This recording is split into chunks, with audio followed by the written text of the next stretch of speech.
In the last lesson, we learned about the connection between dopamine and addiction. The reason why technology can be incredibly addictive is because it triggers something called the dopamine reward loop. Here's how it works with phones.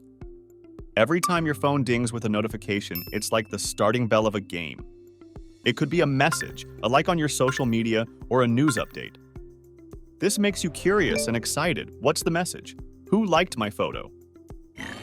So you go to check your phone. When you check your phone to see what the notification is, your brain releases dopamine, relieving some of that tension you were feeling and making you feel good for a short while.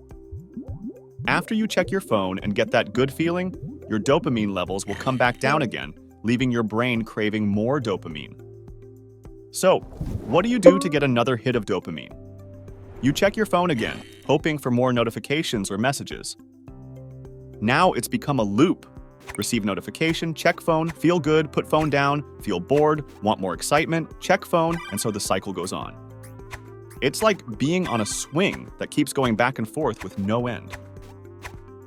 Knowing about this loop is important because it helps you understand why sometimes it's hard to put your phone down.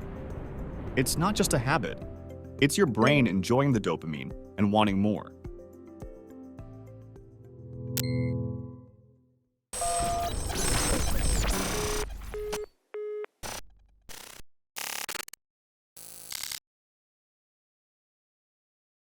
At first, filling all your free time with your phone seems fun and easy, but it can have really bad effects on your physical and mental health in the long run.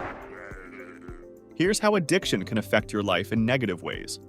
Health problems. Just like eating only junk food can make you feel sick or tired, addiction can lead to health problems. For example, being addicted to video games or the internet can mean sitting for too long, which isn't good for your body. It can also affect your sleep, and we all know how important sleep is to feel good and do well in school. Trouble with school or work. Addiction can make it hard to focus on homework, school projects, or even later in life with work. It's like trying to play a game and read a book at the same time. You can't really focus on either one properly. This can lead to lower grades or trouble in completing tasks. Fewer social connections. Spending too much time on addictive activities can mean less time with family and friends. Over time, this can make you feel lonely or disconnected from people. Emotional challenges. Addiction can also make you feel more stressed, anxious, or even sad. This happens because you might feel like you can't control the urge to do the addictive activity, even when you want to. Less interest in other activities. If you're always doing one thing, you might start losing interest in other fun activities or hobbies. It's like only playing one level of a game over and over again, and missing out on all the other cool levels and challenges.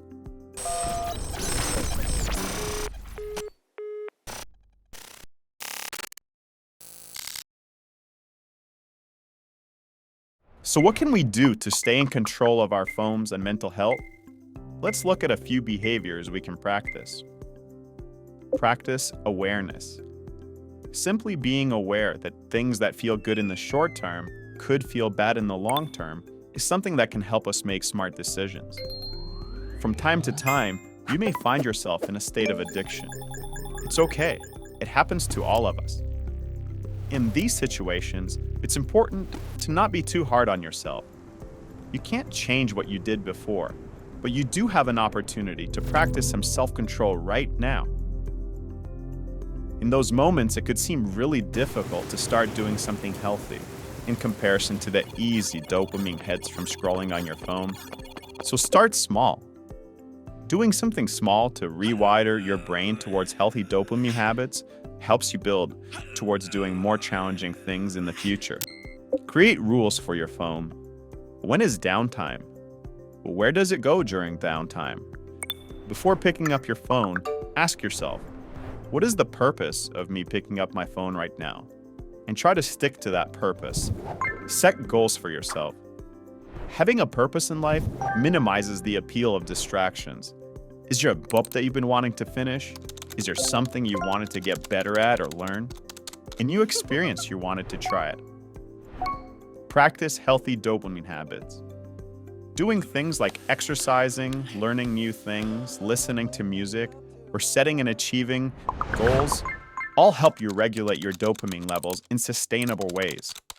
We'll cover this in more detail in the next video.